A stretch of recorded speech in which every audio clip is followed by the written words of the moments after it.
د غڼې ځاله ناول 11مه برخه. ګیلاس مې کېښود، حوصله ختمه وه. دا سړی مې باید حتما لیدلی وای. ټیټ ورته مې سر ور ټیټ کړ. د تیاره کوچني دهلیز سوړ بوی کلونه مخکې د کونډې نمجنه کوټه را په زړه کړه. نجلۍ یوې دروازې ته لاس ور وکړ. دې کوټې غټه کړکۍ درلوده، رڼا وه. کونج ته یو څوک په څادر کې پروت و. یوازې یو غوږ یې ښکارېده. په زړه کې را تېره شوه چې منډه ور باندې واخله. په غوږ یې غاښونه ور ټینګ کړه. په خپله ژامې اخري زور راوله. غوږ یې په غاښونو کې ترې پورته کړه. نور زه او حوصله مې وکړه.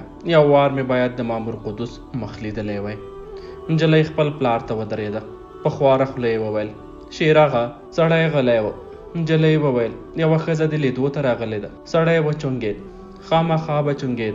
یوه ښځه یې لیدو ته راغلې وه. نجلۍ خپلې مور ته وکتل. مور یې اشاره ورته وکړه. نجلۍ کېناسته. د خپل پلار له مخې څادر لرې کړ. یوه شیبه مې په حیرانۍ ورته کتل.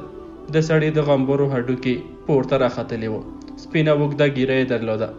زړه مې نه منله چې دا د هماغه پخوانی ښویه مامور قدوس. نږدې ورغلم. د په راوتلو رډو سترګو راته کتل. خولې ته مې یې پام شو. خوله یې کږه شوې وه. د ښځې غږ راغی. حال مخکې د وینې فشار پورته شو. حمله ور باندې راغله. په څو ډاکټرانو مو وګرځوو. ټولو یوه خبره کوله. وایي چې په اعصابو کې کوم رګ بند دی. د بدن یوه خوا یې هېڅ حرکت نه لري. ژامه یې هم کږه ده. له خبرو لوېدلی، خو سترګې او غوږونه یې سم دي. پوهېږي. ښځې خبرې کولې. ما سړي ته کتل. د له سترګو ما ته په حیرانۍ را کتل. سترګې یې بل خوا نه اړولې. پېژندلی یې وم. نه پوهېدم. د یوازې را کتل. ور مخته شوم. ومې ویل: زه ستاسو په زاړه کور کې اوسېدم. کونډه یم. په یاد دې دي؟ او د 2 میاشتو کرایه مې نشوه درکولی. اوس دې بیخي په یاد دي. له ورخطا سترګو یې پوه شوم چې زما له شونډو اخیستې خبرې ور په زړه شوې. په یاد یې شو. ورخطا معلومېده. وخوځېد. وچونګېد. لور یې مرسته ورسره وکړه. تر وږو یې بالښت ور لاندې کړ. سر یې یو څه راپورته شو. ومې ویل: یو وخت یوه بوشکه غوړي، بوره، چاکلیټ او شیریني راته راوړي وو. په زړه دې دي؟ د یوازې راته کتل. ومې ویل: بل وخت. خبرې مې بندې کړې. چونګېدا یې ډېره شوه. خبره مې ونه کړه. ښځې وویل: مامور صاحب همداسې زړه سوانده او مهربانه انسان دی. کوم وخت چې جوړ و او تنخوا یې درلوده، له ډېرو کونډو سره یې مرسته کوله. خوا یې ورته بدېده. کله کله به ماسخوتن یو دم له ډوډۍ ولاړ شو. ګوله به یې نه تېرېده. ویل یې چې دا څنګه مسلماني ده؟ زه به د پسه څوروا خورم. د کونډې او بې سرپرخته ښځو ماشومان به وږي ناست وي. هېڅ امکان نه لري. څو وارې یې له دسترخوانه ډکه کاسه ور واخیسته. یوې ګاونډۍ بې سرپرخته ښځې ته یې وروړه. د سړي سترګو ته مې وکتل. ومې ویل: مامور صاحب پېژنم دې. ښه دې پېژنم. یو وخت له ما سره هم ډېره نیکي کړې وه. د سړي سترګې رډې راختلې وې. ومې ویل: په یاد دې دي؟ په سترګو کې یې ورختایي ډېره شوه. دا فلج سړی مې څه کوو؟ دې مردار خور ته خدای جل جلاله جزا ورکړې وه. پوهېدم چې دا 4 هډوکي وچ، له پښو او لاسونو لوېدلی کږه خوله مامور قدوس تر 4 میاشتو نه اوړي. په دې اخیره کې مې نه شرموه. خو د ده راوتلې رډې سترګې ډېرې ورخطا وې. دې خبرې ته مې زړه نه خوړ چې دا ورخطا سترګې به ښځه او لور شکي کړي. ډاډه وم. زیاترو ښځو ته د مامور قدوس غوندې نارینه هم د ملایکې په څېر ښکاري. په زړه کې هم نه ورګرځي چې میړه به یې په نیمو شپو د بېوسه ښځو دروازې ور خلاصوي. په غېږ کې به یې نیسي. خو ډېر نارینه داسې نه دي. د خپلې ښځې په غاړه خدایي سور بخوار هم د یو چا د غاښ نښه ګڼي. وهي به یې، ټکوي به یې، حتی وژني یې. له دس کوله مې پیسې راویستې. په یاد مې وې. د ده د 2 میاشتو کرایه 6,000 کېده. خو ما 10,000 ورته کېښودې. ولاړه شوم. پراته سړي ته مې وکتل. ومې ویل: له خدایه نه یم خبره، خو ما بښلی یې. دا چې خدای دې بښي یا نه. مور او لور نیغ راته وکتل، خو بیا یې هم کوم شک وانخیست. مامور قدوس آسماني موجود و. اول به یې کونډې او یتیمان مړول. بیا به یې خپله ګوله ور واخیسته. خدای به یې ولې نه بښي؟ د سړي په سترګو کې یو وار اوښکې وغړېدې. څه یې وویل پوه نه شوم. یوازې په ژړا ګډوډ. خبرې یې داسې وې لکه کوم ماشوم چې نوي څو ټکي زده کړي وي. مانا نه ترې اخیستل کېده. ګډې وډې ویلې. خو لور یې پوهېده. ویل یې چې پلار مې بښنه درنه غواړي. ښځه ورغله. د سړي په ډنګرو لندو غومبرو یې د خپل ټیکري څنډه ور تېره کړه. ما ته یې وکتل. د غبرګو سترګو باڼه یې سره ور وستل. مانا مې ترې واخیسته. د سترګو پټولو یې پوه کړم چې یو څه وایم. خو ته مه خفه کېږه. خبره مې یوازې ناروغ سړي ته د زړه ورکوله. هغه ته ډاډ ورکوم. ښځې خپل سړي ته وکتل، ورو یې وخندل او ویې ویل ته نیک انسان یې، بخښنه باید دا درنه وغواړي چې کرایه یې نه وه درکړې. سړي یودم وژړل. ژړا خبرې نه دي، روغ یا کږې خولې ته ضرورت نه لري، ژړا له زړه راوځي. د دې سړي زړه ژړل. هماغسې راووتم. د حویلۍ په دروازه کې له شا ناره راپسې راغله. ویې ویل ته ملایکه یې. ونه درېدم. په تنګه کوڅه کې چټکه روانه وم. یوه زړه ښځه راته ودرېده. ترې یو بغل تېره شوم. ښځې راپسې غږ کړل، لورې خیریت دی؟ ځان ته مې پام شو، ټیکری مې په غاړه کې پروت و. ژړل مې. د مامور قدس لپاره مې نه ژړل، د ځان لپاره مې ژړل، د خپلو پخوانیو سختیو لپاره مې ژړل. اوس هغې کوڅې ته نږدې راغلی وم. د تېرو بېوسیو لپاره مې ژړل. د دې لپاره مې ژړل چې په دې ټولنه کې به څومره مامور قدس د څومره کونډو او بېوسه ښځو له بېکسۍ او مسکینۍ استفادې کوي. په زور به یې په غېږ کې نیسي، بې عزتي به ور اړوي، عزت ته به یې قیمت ټاکي. یو ساعت را سره تېر کا، د یو کال له کرایې بېغمه یې. دا خبره مې په ذهن کې تېرېده را تېرېده. دلته ډېر کم انسانان له نیستمنو او بې سرپرسته ښځو سره د خدای لپاره مرسته کوي. ډېر خلک یې په چادري کې پټ اندام هم لوس لپړ تصور کوي. په ذهن کې یې د خیاط غوندې ناف اخلي، ان د جوارو غوندې په ټوټو کې پټې.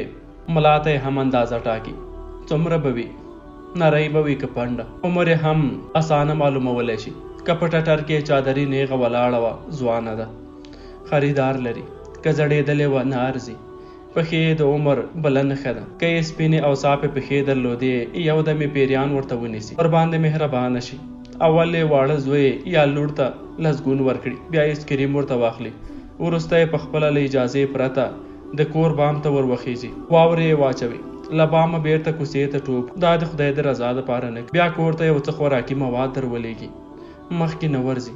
وار له واره سپین سترګی تاوان لري. په اول کې باید حیاناکه ښکاره شي، اعتبار پوخ کړي، خوراکي مواد په حویلۍ کې ورته کېږدي. آن ورګوري هم نه، بیرته ټیټ سر له کوڅې ووځي، په احترام غږېږي. بل ماسخوتن ناوخته دروازه ور وټکوي، نرم عطرې وهلې وي، خپل ګروپونه به یې بل وي، خو په ټوله کوڅه کې به له بېکسه ښځې د برق پوښتنه کوي، برق لرې که نه؟ زموږ خو نشته. ښځه به لنډ ځواب ورکړي، خدای به یې په اسانه نه پرېږدي. اول به ووایي چې د برق له لاسه یې په کور کې یو غړپ اوبه نشته. بیا به خپل قیمتي موبایل راوباسي، چارج به یې پوره وي. خدای به د ښځې سترګو ته مړکړی ټلیفون ونیسي، ورته به ووایي چې ټلیفون یې ټکی چارج نه لري. وروسته به ټلیفون له خپل خیالي کاروبار او تجارت سره وتړي، وبه وایي چې د موټرو په شور کې ډېر په تنګ کېږم. خپل صفت به شروع کړي. 2 موټرې له دوبۍ راغوښتي، خو کله کله دلته هم کومه وارناکه سواد وکړي. نن مې یو موټر ولید، ګرانه وه، خو یوازې رنګ یې په دې ارزېده چې $1000 اضافه ورکړم، خو بیا مې هم چنې ورسره وهلې. آخر په $12,000 ورسره جوړه شوم. بیانه مې ورکړه، خو کارونه ډېر دي. د ورځې د 100 موټرو سودا کوم. شیبه مخکې نوی اخیستی موټر شک را واچو. ټلیفون مې 1% چارج هم نه لري. هیر مې شول چې د موټر د اسنادو پوښتنه ترې وکړم، پاک دي که باقي لري. داسې چټیات به درته شروع کړي، غټې غټې خبرې به کوي. دی به چټیات وایي، ځان به غټ غټ ښیي، خیالي سرمایې به یادوي، د نظافت مراتول به ښه ګڼي، له خولې به یې د نسوارو بوی ځي، خو د خولې له بویه به بد نه وړي. د غاښونو مینځل به یې خوښېږي، فکر به یې ګنده وي، د ډوډۍ خوراک به یې نه وي زده، د خولې به یې بوی خېږي، غږېږي به، د خپلې مهربانۍ او ځان ښودلو لپاره به چټیات غږوي. مسکینه بېکسه ښځه به یې د مجبورۍ له مخې خبرې اوري، دا په ویره کې وي. خدای جل جلاله به په خپله هره خبره کې یادوي. ملا تسبیح د شپې لمنځونه به درته یادوي چې کوي. کوم ګاونډی په کوڅه کې تیر نشي، خو دته به هېڅ هم نشي ویلی. ځان به یې د احسان پوروړی ګڼي. سړی به سوکه سوکه اصلي خبرې ته زمینه جوړه کړي. وبه وایي چې خیر که غریبه یې، خو خدای ښایسته پیدا کړې. بل څوک دومره غټې سترګې، اوږده باڼه او سپین نوراني مخ نه لري. جزا به یې ډېره جزا به. آخر به خبره دې حد ته راورسوي. ښځې ته به دا خبرې خوند نه ورکوي. همدا ګړۍ به یې وږه په نس خپروي. په خولو کې به ډوب ناروغ کوچنیتوب ته بیړه لري. کوچني اولادونه به یې پاتې، او بیا هم څه نه وایي. دی به جیب ته لاس کړي، کوچني کاغذ به راوباسي. په کاغذ کې به د ټلیفون شماره لیکل شوي وي. ښه پوهېږي چې ښځه په وچه ډوډۍ پورې حیرانه ده، موبایل نه لري، خو سړی به شپې ته خبره جوړه کړي. وبه وایي چې په دې ورځو کې غله ډیر شوي دي، د شپې کورونو ته وراوړي. خو هیڅ خوا مه بده وه، مه ویرېږه، په دنیا کې ری مه وهه، زه خو یم. د شپې 1 بجه ما زه مسکال راکه، په دیوال ته راوړم. ښځه د ده په حماقت پورې هم وخاندي. سړی به کار جوړ ګڼي، ورځې خامخا په دیوال ور اوړي. ښځه به په زړه کې بیداره وي، د ده په ناولي نیت به پوهیږي، خو بیا به هم ورته وایي چې ډیره مننه، که کومه خبره وه حتما درته وایم.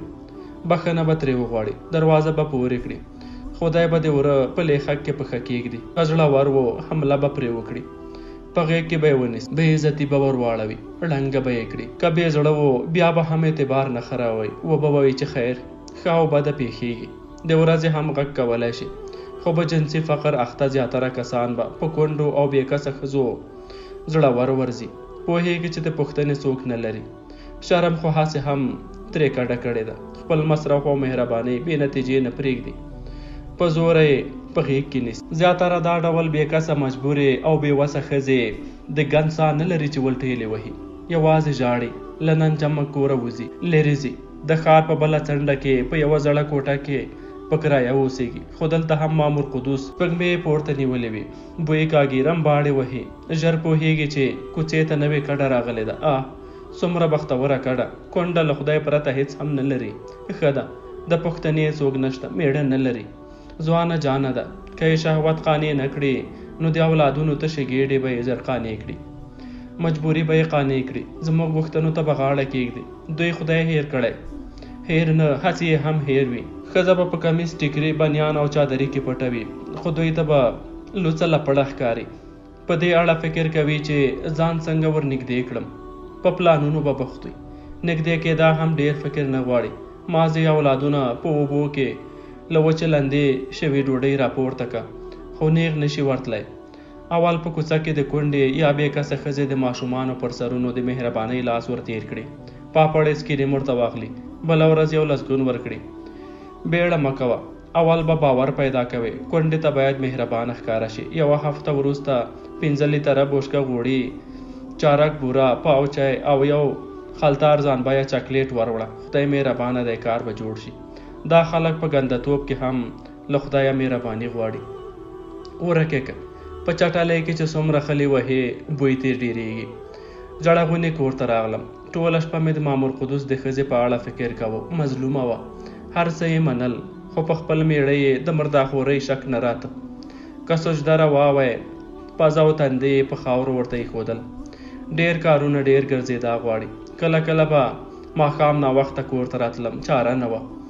یوه لوکسه ډوډۍ مې واخیسته. سپین ږیری موټروان مې ورته ونیو. موټروان به ډېر وخت په خپل کور کې و، یوازې د ګرځېدا په وخت به مې راغوښت. خدای هستي راکړه، په خدای مې باور درلود. یو ماسخوتن مې د کاروبار شریک بوډا ټلیفون راته وکړ. اوله خبره یې زیری و، ویل یې چې په قلعه درخان کې په 8 لکه یو کوچنی کور واخیست. خوشحاله شوم، مبارکي مې ورکړه.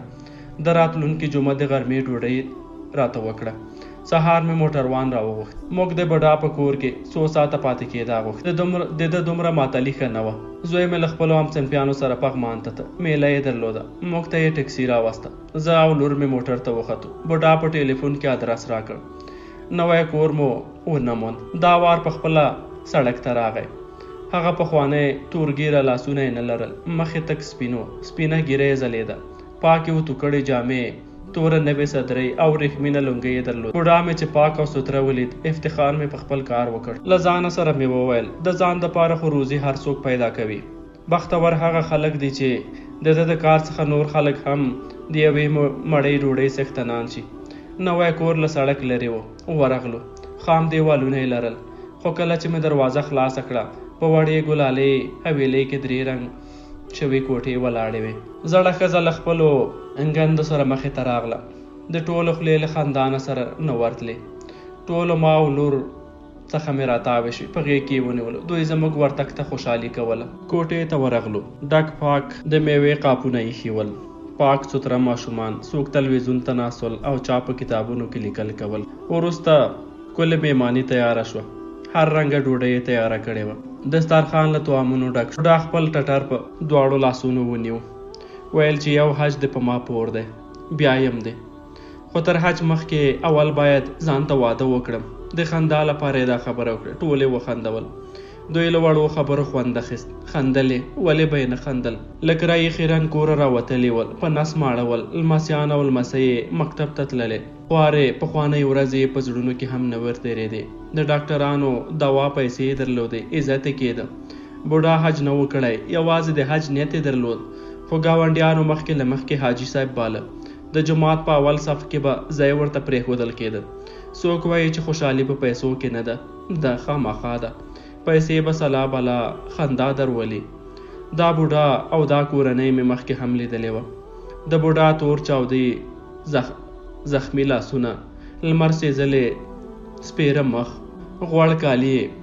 د بوډا زګیروي او اوښکې مې هم په یاد دي. د انګور لوګي وهلې تور غومبرې هم سترګو ته راته نیغ ودرېدل. خو دی اوس یو ځانګړی ژوند درلود. ډېر غریبان بیا د ناچارۍ له مخې خپلو ځانونو ته تسلیت ورکوي. اول دوهم ته وایي چې هغه حاجي صاحب دې په یاد دی. دوهم حیران پاتې شي. د ډېر حاجیان لیدلی وي. د ډېرو حاجیانو ته د یو وخت ډوډۍ، یوې خرما او یوه تسبو لپاره راورغلي وي. اول سړي ته ووایي چې کوم یو، خو اول نوی مثال نه لري. دی به د 10 کالونو مخکې خبره وکړي. ولې هغه پلانی حاجي صاحب یادوم، هغه چې بلاهور او کراچۍ کې دوکانونه نیولي وو، نیم کابل یې اخیستی وو. په یاد دې شول؟ دوهم به د هو په نښه سر ورته وخوځوي. دا اول سړي سترګې به وځلېږي، و به وایي چې خوشحالي په پیسو کې نه ده. هماغه حاجي کروڑپتی و، خو خدای داسې ناروغي ورته پیدا کړې وه چې په اوبو کې له لندې ډوډۍ پرته بل څه نشو خوړلی. بس همدومره جایداد، دومره کالدارې، دومره افغانۍ، دومره ډالر، د خدای له نعمتونو څخه دی بې برخې و. هېڅ لا نشو خوړلی. 10 کاله مخکې به په زرو شتمنو کې یو عمر خوړلی شتمن سړی د معدې تکلیف لري، اوس به مړ وي. خو دوی به دغه هیلې بانې را جوړوي. خو دوی به اوس هم هغه یادوي، ورته خوشحاله به وي. وایي به چې په دومره پیسو کې د دنیا له نعمتونو محرومه ګرځېده. اوسنۍ 999 نور روغ دي، خوشحاله او ښه زندګي لري. زه خو په غربت کې نه وم خوشحاله. اوس مې هم له بدنه د کونډې د لندې کوټې نمجن بوی ته. اولادونو سپینې ژبې راوتلې، پښتۍ مې نه هېرېږي. د ګاونډي اسکریم مې نه هېرېږي. د مامور قدوس کرایه او په حویلۍ کې ایښې 15 لیتره غوړي ارزان بیه چکلیټ مې په زړه ولاړل. په خټو کې ناسته طاهره مې له یاده نه وتله. هغه موچیتوب مې ټول په یاد. دا دروغجن تلقین دی. دوی خپلو ځانونو ته دوکه ورکوي. هغه څوک به څنګه خاندي چې د موږک له خولې چڼاسه د ډوډۍ راوباسي او خپلو اولادونو ته یې لنده کړي. هغه چاته به څنګه خندا ورځي چې ناروغ ماشوم یې د مرګي په حال پروت وي.